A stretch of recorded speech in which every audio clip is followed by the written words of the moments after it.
Alright, admittedly, the first support video was error-laden, so I am reshooting it. In this case, we are going to start off with a support of movement. So we have here the fleet in the Black Sea, the army in Bulgaria, and then that's for Turkey. Now for Austria, we're going to have the army in Budapest. We are going to see a attempted takeover of Romania. Now, going to unit strength. Every unit is a strength of 1. Now, if we have our army in Bulgaria going to Romania and our army in Budapest going to Romania, this is a standoff. 1-on-1, they would both move back. Now, had this army already taken that a turn prior and this happened, standoff, but because the territory is already occupied, they would be forced to bounce back and they would get to stay there. But let's take a look at support. So, of course, we have these two coming at it again, but the fleet is supporting. So the fleet in Black Sea is supporting army in Bulgaria into Romania. So we'll flip that to signify support and get that a bit closer. That is now a count of 2-1 for strength. This means that they are successfully pushed back and that army gets Romania. This fleet, of course, would remain in the Black Sea at resolution.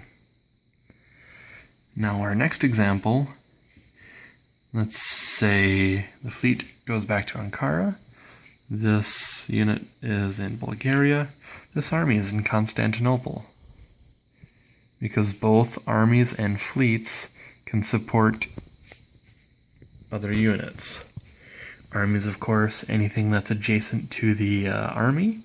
Fleets, anything that is adjacent to the fleet, which would mean that, of course, this fleet could never actually support anything into the Ukraine.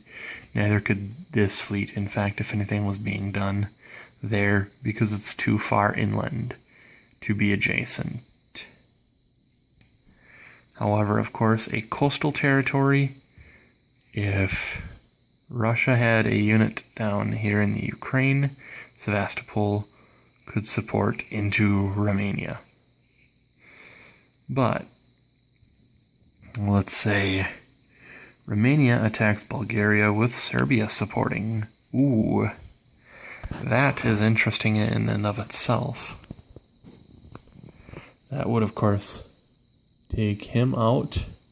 That would force a retreat, and we'll go over retreats later.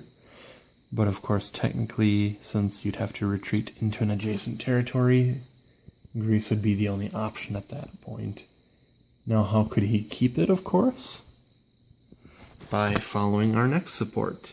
The army in CON Constantinople is going to support the army in Bulgaria's hold order.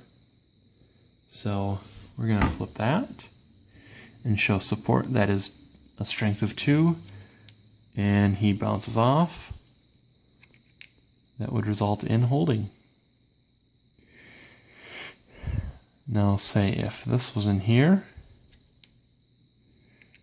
if he's back here for whatever reason, and now let's say Serbia is the one attacking and Romania was supporting that attack.